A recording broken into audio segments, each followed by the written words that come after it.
Kali ini kita mau membahas tentang utang piutang. Ya.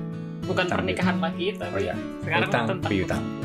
Kalau dalam Islam gimana sih? Ya, pertama memang asas utang piutang itu boleh-boleh saja, tapi tidak mulia ketika dia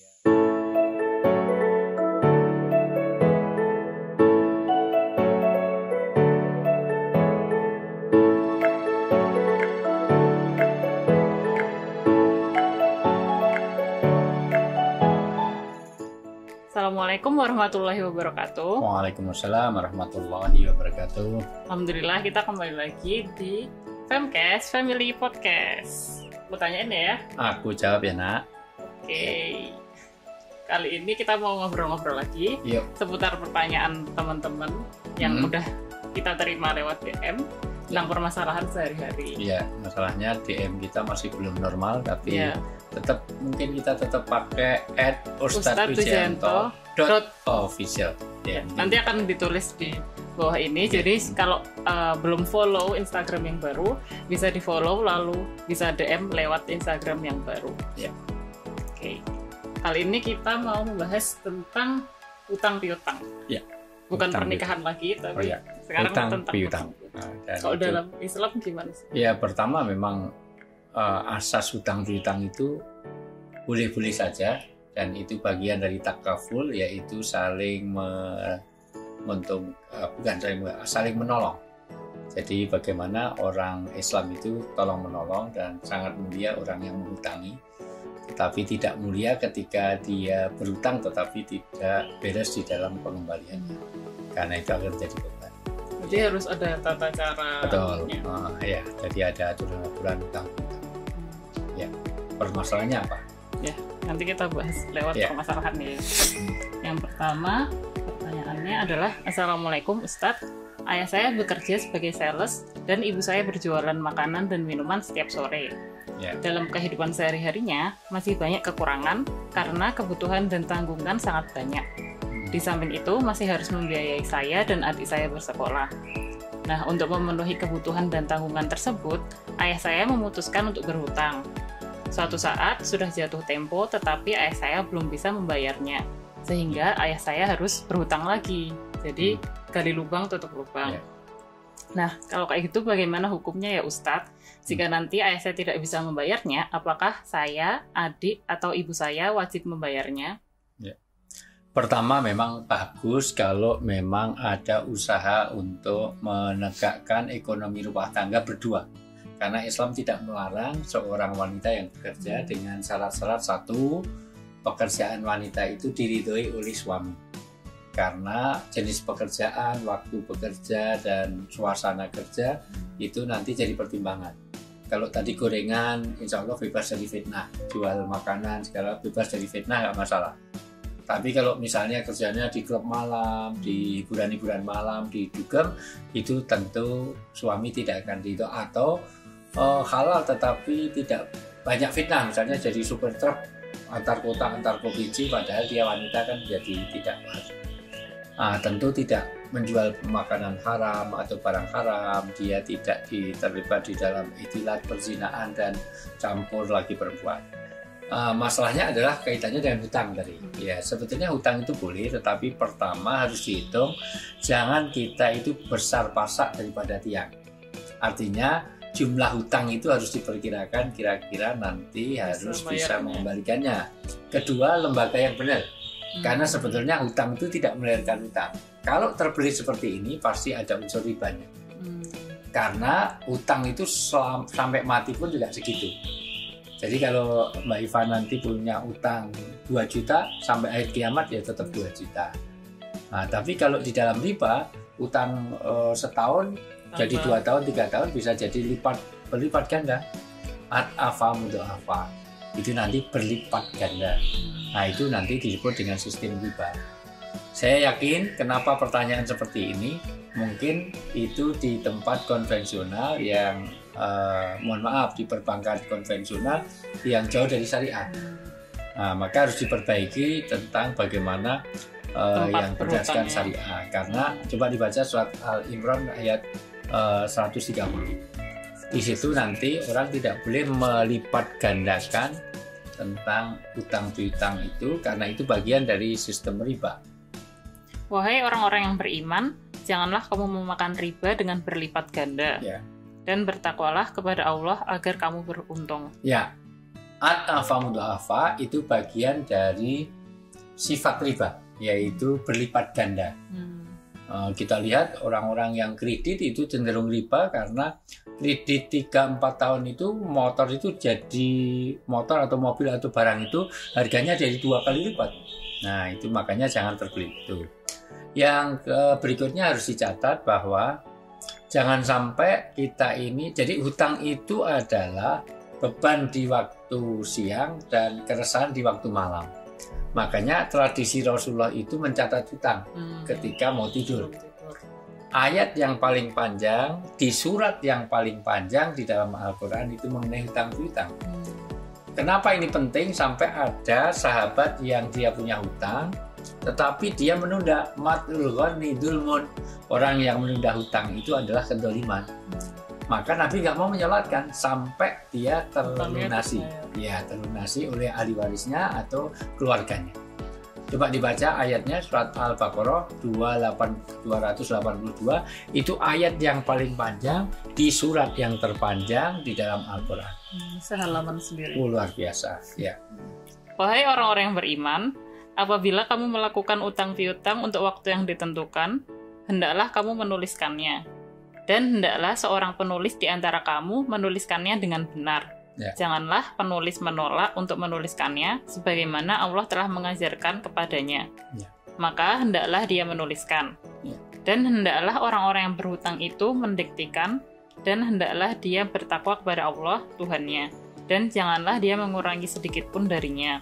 Jika yang berhutang itu orang yang kurang akalnya atau lemah keadaannya, atau tidak mampu mendiktikan sendiri, maka hendaknya walinya mendiktikannya dengan benar. Dan persaksikanlah denganmu 2 orang saksi laki-laki di antara kamu. Jika tidak ada saksi 2 orang laki-laki, maka boleh seorang laki-laki dan 2 orang perempuan di antara orang-orang yang kamu sukai dari para saksi yang ada. Agar jika yang seorang lupa, maka yang seorang lagi mengingatkannya. Dan janganlah saksi-saksi itu menolak apabila dipanggil. Dan janganlah kamu bosan menuliskannya untuk batas waktunya, baik utang itu kecil maupun besar. Yang demikian itu lebih adil di sisi Allah, lebih dapat menguatkan kesaksian, dan lebih mendekatkan kamu kepada ketidakraguan. Kecuali jika hal itu merupakan perdagangan tunai yang kamu jalankan di antara kamu. Maka tidak ada dosa bagi kamu jika kamu tidak menuliskannya. Dan ambillah saksi apabila kamu berjual beli. Dan janganlah penulis dipersulit, dan begitu juga saksi. Jika kamu lakukan yang demikian, maka sungguh hal itu suatu kefasikan pada kamu.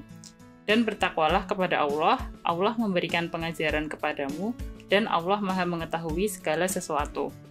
Ya, begitu banyak poin yang disampaikan, harus ada saksi, kalau itu tidak mampu pakai wali.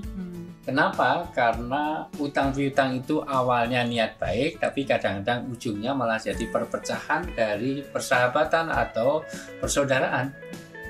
Dan berapa banyak orang yang karena hutang itu malah lebih galak, lebih serem, lebih mudah marah-marah yang berhutang daripada yang dihutangin.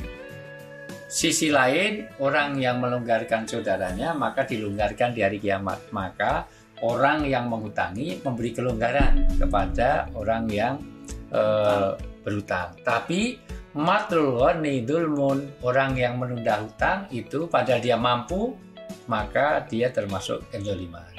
Maka sekali lagi, bagaimana beban?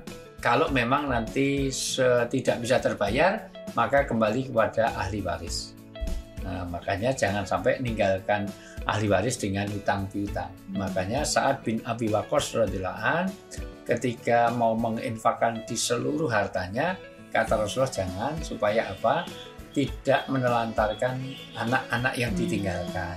Itu juga siapa tahu ada hutang piutang atau yang pajak atau apa yang mungkin belum terlunasi, maka biarkan anak yang ditinggal. Ini semangat satu, bagaimana hati-hati dengan hutang piutang. Kedua, jangan sampai menelantarkan anak-anak kita. Main hutang ternyata udah mati, tinggalannya banyak, tapi tinggalan hutang, bukan tinggalan yang lain. Nah, jangan sampai mewariskan hutang yang berlebihan. Nah, jadi sekali lagi, kalau sudah terlanjur gimana? Segera stop. Nah, bergabung, nanti ada beberapa MTR namanya masyarakat tanpa riba, atau masyarakat ekonomi syariah. Nanti akan dibantu dengan pola-pola supaya kita nanti dapat penyelesaian yang terbaik. Nah, supaya itu biasanya nanti kalau bisa dinego nanti akan kembali pokok daripada macet sama sekali, sehingga dan di stop dengan melakukan pertobatan, artinya tidak mengulangi, memperbaiki yang lebih baik, semuanya dengan sistem syariah, sehingga nanti yang terjadi adalah bukan saling mendolimi, tidak ada yang dianiaya, tidak ada yang menganiaya, tidak ada yang dirugikan, tidak ada yang merugikan, sehingga nanti yang berjalan jadi baik. Itu wallahu a'lam bishawab. Kalau itu langsung ke pertanyaan selanjutnya. Assalamualaikum Ustadz, saya berbisnis online MLM. Ya. Hasilnya memang lumayan jika saya memenuhi target per bulan, yaitu berbentuk poin, dan dapat merekrut orang sebanyak-banyaknya yang akan menjadi downline saya. Apalagi jika downline saya tersebut dapat memenuhi target seperti saya juga. Nah, akibat harus memenuhi poin dengan membeli produk terus-menerus, uang saya jadi habis dan produk yang saya beli tidak bisa atau jadi belum terjualkan. Dalam kondisi seperti ini, saya berpikir untuk melakukan pinjaman online. Saya telah melihat beberapa testimoni pencairannya cepat dan bisa kurang dari 24 jam. Tapi ada juga beberapa permasalahan dalam pinjaman online seperti didatangi debt collector. Bagaimana hukumnya ya Ustadz? Ya, pertama tentang MLM, kedua pinjam online. Ya. Dari namanya juga multi level marketing, nanti dari banyak tinjauan. Karena multi level marketing ada juga tidak semuanya haram. Nanti ada yang pelanggaran syariah itu tentu tidak boleh yang dilakukan dari mulai produknya. Karena kita tidak boleh untungnya banyak, tapi produknya ada sesuatu yang diharamkan atau tidak membawa kemaslahatan. Produk-produk mungkin yang itu ada mengandung barang haram atau yang merusak kesehatan. Atau entah apa yang mungkin efek sampingannya terlalu berat atau punya dampak yang tidak baik dari yang kita. Kedua, tidak boleh berorientasi kepada posisi.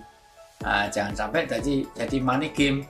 Yang penting punya banyak downline, nanti tidak berorientasi kepada barang atau ini, karena jual beli itu sebetulnya senilai 25.000, tapi karena multi level jadi 40.000. Ini kan berarti tidak berorientasi pada produk, orientasinya kepada bagaimana downline. Maka jangan terjadi nanti money game. Artinya di situ bisnis yang tidak benar dengan cara seperti itu multi level. Prinsipnya multi levelnya nggak ada masalah. Karena itu memotong jalur distribusi di mana orang tidak perlu agen, tidak perlu itu langsung. Oke, nggak perlu gudang, nggak perlu yang lain-lain. Tetapi hati-hati karena kadang-kadang multi level juga, iya prakteknya hanya menguntungkan yang upline itu. Dan memang nanti tidak boleh kalau atas kerja orang kok kita dapat penghasilan sementara kita tidak dapat penghasilan karena orang hanya sibuk rekrut orang tapi orang itu yang banyak bekerja. Itu hanya menguntungkan upline-nya. Maka harus dikoreksi kembali. Bagaimana sistem itu benar nggak? Yang kedua, bagaimana produknya? Yang ketiga, itu terjadi permainan money game apa enggak? Gitu. Nah, karena bisa dijual posisi. Saya udah posisi gini dijual, maka nanti tidak bisa secara menjual belikan seperti ini di dalam Islam tidak boleh. Saya karena sudah punya downline 20, maka saya tolong dibeli posisinya 1 juta. Itu debatable, tinggalkan yang meragukan dan maaf ya dibuka ilam ribu, tinggalkan yang sesuatu yang membuat syubhat meragukan pada yang lebih yakin. Yang kedua, kaitannya dengan pinjaman online. Saya tidak tahu mayoritas pinjaman online itu tidak berdasarkan syariah, sehingga justru yang saya ketahui yang datang ke saya, yang curhat saya adalah orang yang terlilit oleh bisnis online dengan debt collector. Dengan adanya debt collector aja sudah menunjukkan bahwa itu tidak syariah. Karena secara syariah tidak seperti itu. Nah, maka kalau saya pribadi akan menyarankan jangan ambil langkah seperti itu. Ya, yang biasa-biasa saja, jangan tergiur dengan bisnis mimpi. Karena memang kadang-kadang yang bertestimoni itu kaitannya multi level pasti yang sudah punya oh sudah dapat ini, punya ini, punya itu. Dan karena saya sendiri juga motivator dulu di situ sebelumnya. Nah, jadi saya tahu persis bagaimana orang menjual mimpi besar. Bukan berarti itu salah, tetapi biasanya orang punya utopia terhadap itu. Nah, maka jauh lebih baik carilah yang lebih real. Dari pengalaman teman-teman banyak yang kadang-kadang malah tidak menjadikan keberkahan dengan sistem yang tidak secara syariah seperti itu. Maka tolong dipertimbangkan kembali. Kalau saya lebih cenderung Anda cari bisnis yang lebih real saja. Dan namanya juga semuanya ada masanya. Kadang-kadang karena multi level itu semuanya multi level marketing itu menjamur di semua bidang dan semua ini, maka pintar-pintar untuk memilih dan memilah dan mana yang lebih realistis dan mana yang sesuai dengan syariah. Dan saya tidak menyarankan untuk pinjam online karena sistemnya selama ini saya belum lihat yang secara syar'i. Apalagi jelas problemnya ada debt collector segala macam, itu laisa minal Islam.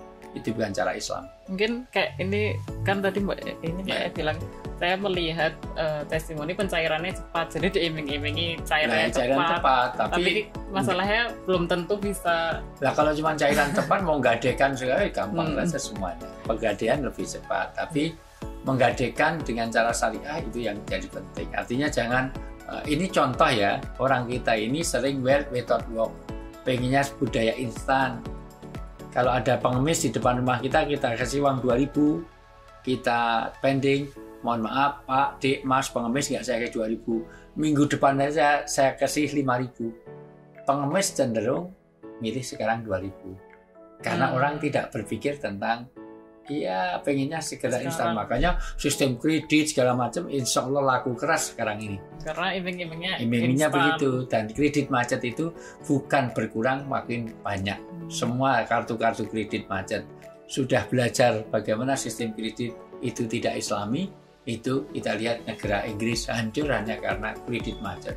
Begitu lupa. Nah, jadi saya rasa kita harus mengkoreksi kembali cara berekonomi kita, bermuamalah kita. Jadi saya sangat tidak cenderung untuk pakai pinjaman-pinjaman online itu, kecuali kalau nanti memang ada sistem yang syariah betul, monggo saja. Ya. Pertanyaan ketiga, Assalamualaikum Ustadz. Waalaikumsalam. Saya memiliki saudara yang memiliki hutang. Karena tidak kuat membayar dan frustasi saking menumpuknya hutang tersebut, akhirnya saudaranya itu bunuh diri. Lalu, siapakah yang wajib membayar hutang saudara tersebut? Bagaimana kalau tidak ada sanak saudara yang mau membayarkan, sedangkan pihak pemberi hutang tidak mau mengikhlaskan? Ya, itulah pertama, hutang-hutangnya sudah nggak benar, itu pasti sampai bunuh diri seperti itu. Karena kalau dalam Islam, adanya nanti ada syirkah mudharabah. Nah, jadi belum sampai sebetulnya hutang piutang itu ada penyertaan. Kalau itu apalagi untuk usaha, itu nanti sudah ada stop sebelum dia sampai bangkrut. Nah, karena ada Dewan Syariah, itu untuk apa dulu? Bukan hanya untuk besar, tapi untuk prostitusi, untuk besar, untuk jualan ganja, nggak bisa. Untuk jualan bir, narkoba, lebih cepat memang untungnya, tetapi itu tidak bisa. Kedua, dengan cara menjalankannya. Ya, ketiga, ya prinsip ya di dalam hal ini tolong dicatat. Prinsip pertama itu tidak boleh maisir ya, tidak ada bisnis yang spekulasi, utang-utang spekulasi, itu tidak bisa. Yang gambling, makanya tidak boleh membeli kucing dalam karung atau membeli ikan dalam air yang tidak nampak. Begitu ditaburi, kulitnya banyak sekali, ternyata bawah kosong. Permukaannya saja. Nah, yang kedua, maisir itu tidak boleh asusila. Asusila itu sesuatu yang tidak sesuai dengan moral. Ya, misalnya bordil atau rumah bordil atau prostitusi atau itu semuanya, trafficking segala macam. Nah, yang ketiga, gharar itu ada unsur penipuannya. Gitu. Yang berikutnya, kalau ada keharaman di dalam produk-produknya atau sistemnya. Yang berikutnya ada yang dirugikan, ada yang merugikan. Yang berikutnya ada etikar itu menimbun. Nah, Nah, bisnis menimbun itu memang untungnya banyak karena semua produk kita tahan sehingga langka di pasaran, kita jualnya terserah kita. Gitu. Misalnya sekarang Lombok cabai mahal sekali, semua ditumpuk semuanya, nanti orang langka begitu mahal baru dijual gitu. Kayak kemarin masker pas awal pandemi. Ya masker awal pandemi itu. Atau ada penipuan, Lomboknya hijau dipilok menjadi dicat dengan itu semuanya. Yang terakhir tidak boleh riba. Riba itu ya ada yang dirugikan, ada yang merugikan, ada unsur melipat gandakan segala macam. Dan itu catatan penting ketika kita bermuamalah bermusyawarah di dalam berbisnis atau cari itu semuanya. Nah, kedua catatan untuk bunuh diri. Bunuh diri itu semua ulama sepakat jelas itu dosa besar. Kita tidak boleh, coba dibaca surat Az-Zumar ayat 53, orang itu tidak boleh putus asa. Az-Zumar surat ke-39 ayat 53. Ya, larangan Allah untuk dilarang untuk putus asa. Katakanlah, wahai hamba-hambaku yang melampaui batas terhadap diri mereka sendiri, janganlah kamu berputus asa dari rahmat Allah. Sesungguhnya Allah mengampuni dosa-dosa semuanya. Sungguh dialah yang maha pengampun, maha penyayang. Ya, jadi Allah akan mengampuni, solusinya bukan dengan bunuh diri. Di beberapa negara ada tradisi harakiri, jadi orang daripada menanggung malu utang nggak bisa ini, tapi dalam Islam itu dalam kondisi terjepit saja orang sudah perangnya fisabilillah betul bagus, tapi karena nggak tahan rasa sakit mending terus dibunuh diri, maka tadinya sudah jalannya baik tetapi mengakhirinya dengan sesuatu yang su'ul khatimah, kematian yang buruk. Nah, maka sekali lagi hanya karena kena COVID, sudah di swab ada terus bunuh diri. Nah, kena COVID-nya itu bagus untuk memperbaiki diri, mengkoreksi kembali, untuk dekat dengan Allah. Tapi begitu bunuh dirinya, nah itu dia tidak lolos di dalam ujian. Nah, sekali lagi bukan cara begitu, bukan begitu cara mengakhiri satu permasalahan. Nah, sebetulnya inilah pentingnya kehidupan komunitas. Bagaimana kalau saudaranya memang nggak mampu? Ya, sebetulnya di dalam Islam itu ada ulil amri, ada kepemimpinan, ada komunitas yang nanti harusnya dia terikat oleh ustadznya, kiainya, atau majelis taklimnya. Insya Allah semuanya kalau dimusyawarahkan, semuanya ada solusi untuk kita semua. Nah, sebetulnya kalau dia itu punya satu persaudaraan dalam beragama, itu penting persaudaraan Islam ini. Misalnya bergabung kepada majelis taklim, bergabung pada bagaimana institusi keislaman, organisasi keislaman, sebetulnya ada solusi untuk itu. Nah, di samping memang itu menunjukkan ketidakakraban di dalam berkeluarga. Artinya jangan sampai ternyata tiba-tiba kenapa saudaranya nggak mau menyaurkan utangnya, karena memang dari awal dia tidak tahu. Ya, tidak terbuka dari awal. Ya, saudaranya tahu-tahu kena debt collector harus mengembalikan. Ya, banyak pengalaman sejarah dalam seperti itu. Nah, makanya ini menjadi pembelajaran kita bersama. Kalau mau apa-apa terbuka dengan keluarga, ada musyawarahnya. Kenapa perlu wali saksi tadi?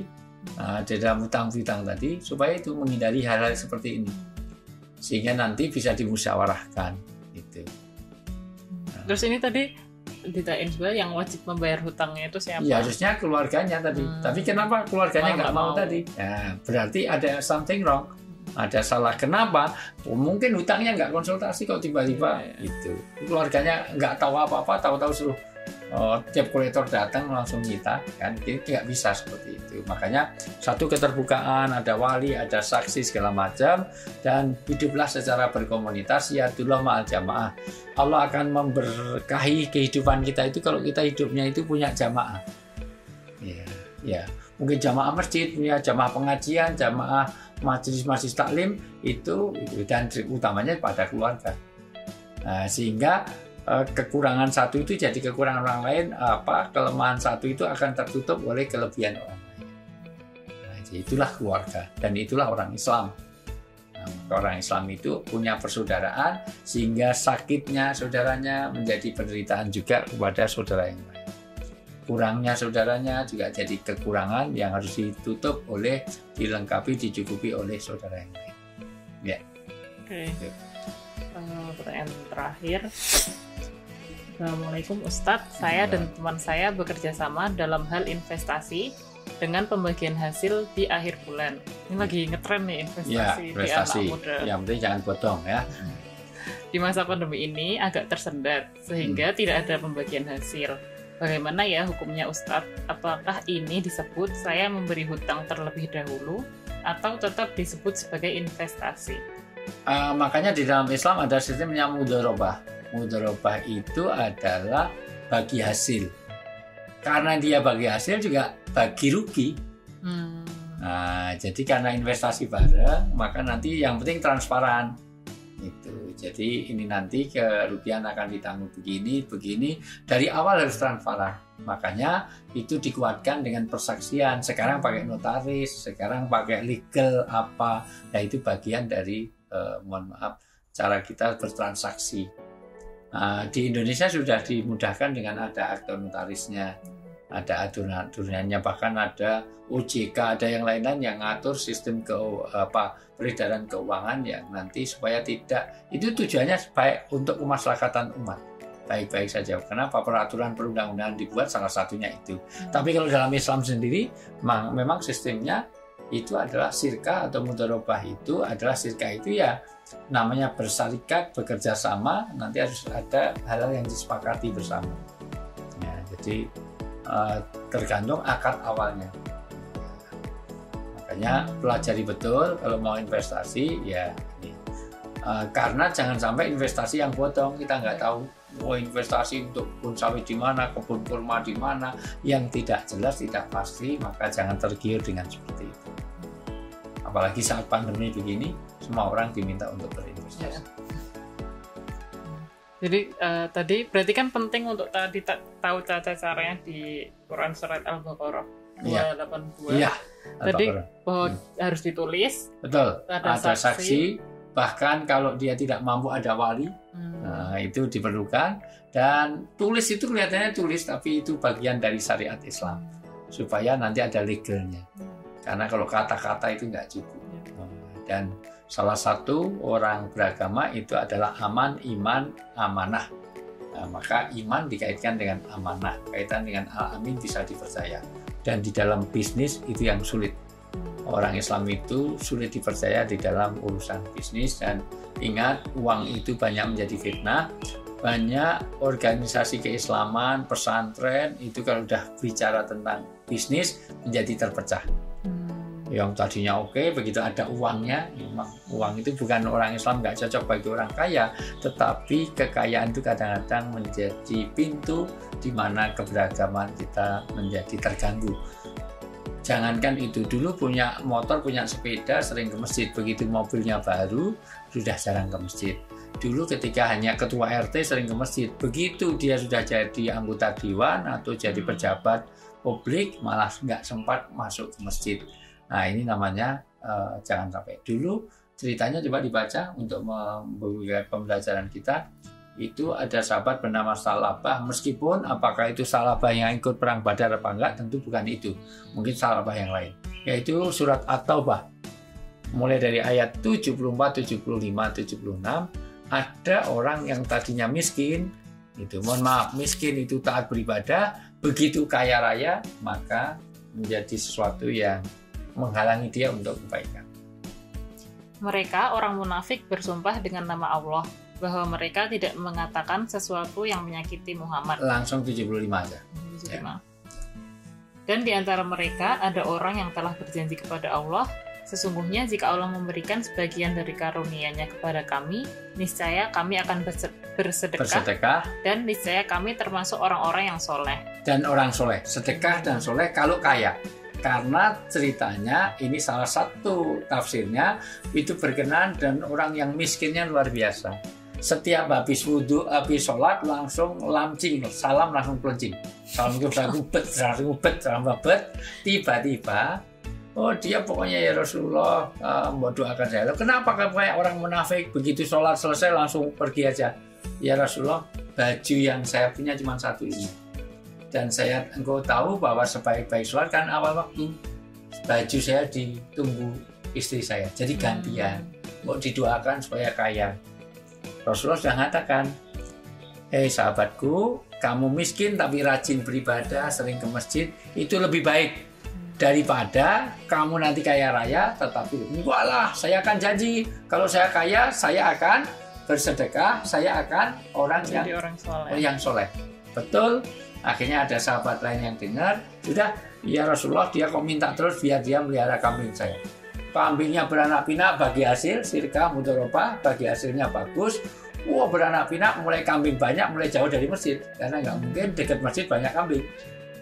Begitu jauh dari masjid, waktu sholat Jumat, sholat jamaah, Rasulullah tanya, mana ini orang yang berjanji itu? Setelah mau janji itu, oh ya Rasulullah, dia sibuk dengan kambingnya. Memang kenapa? Dari dia miskin sekarang kaya raya Rasulullah. Kalau memang kaya, ambil zakatnya. Maka diutuslah sahabat. Sampai di sana, sahabat itu pulang, ternyata tidak membawa zakat sama sekali. Setiap 40 kambing, 1 zakat untuk orang miskin, masukkan zakat. Maka sahabat tadi bilang apa? Nyinak saja, aku yang melihara, kamu tinggal ngambil aja zakatnya. Begitu balik, sudah nggak bayar zakat, Rasulullah yang mengatakan, aduh celaka ini. Ini sahabatku, 40 kambing, 2,5%, udah dari miskin begitu rupa, menjadi beranak pinak kaya raya, malah lupa masjidnya, lupa zakatnya. Munafik ini. Nah, terus ayat berikutnya. Ketika Allah memberikan kepada mereka sebagian dari karunia-Nya, mereka menjadi kikir dan berpaling dan selalu menentang kebenaran. Ya, terus? Maka Allah menanamkan kemunafikan dalam hati mereka sampai pada waktu mereka menemuinya. Karena mereka telah mengingkari janji yang telah mereka ikrarkan kepadanya dan juga karena mereka selalu berdusta. Ya, mereka kikir, sudah zakat nggak dikeluarkan, dia mengingkari berdustaan, sudah jauh dari masjid, segala macam, maka sampai akhirnya jadi orang munafik. Dan ingat, orang munafik itu di dalam tarki minal asfali minan nar, yaitu dia di neraka yang paling dalam. Orang kafir aja kalah dalamnya, artinya lebih parah siksaan bagi orang munafik daripada orang kafir. Nah, maka hati-hati, jangan sampai orang kadang-kadang dengan bisnis, kalau dia sukses malah jadi orang munafik, kalau gagal tetapi tidak amanah, tidak mau mengembalikan hutang, terlibat riba segala macam. Ini peringatan kita bersama. Jadi sekali lagi, hati-hati dengan hutang-hutang. Al-Baqarah 282 mengisyaratkan tentang pentingnya syariat-syariat harus ditegakkan dengan pakai wali, saksi, dan yang lain-lain. Jangan terlibat riba, jangan goror, jangan maisir, dengan segala macam. Dan lebih penting lagi, jangan sampai harta ini, apapun bisnis kita, melupakan kita mengingat Allah. Ya.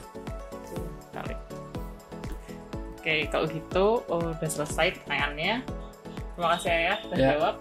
Terima kasih teman-teman udah nyimak sampai akhir. Kalau masih ada yang mau ditanyain, boleh lewat kolom komentar di YouTube atau sekali lagi lewat DM di Instagramnya Ayah yang baru @ustadzujayanto.official. Kita tunggu DM teman-teman untuk kita jawab di podcast ini atau melalui post di Instagram. Kalau gitu, sekian dulu episode kali ini. Sampai jumpa di episode selanjutnya. Assalamualaikum warahmatullahi wabarakatuh. Waalaikumsalam warahmatullahi wabarakatuh.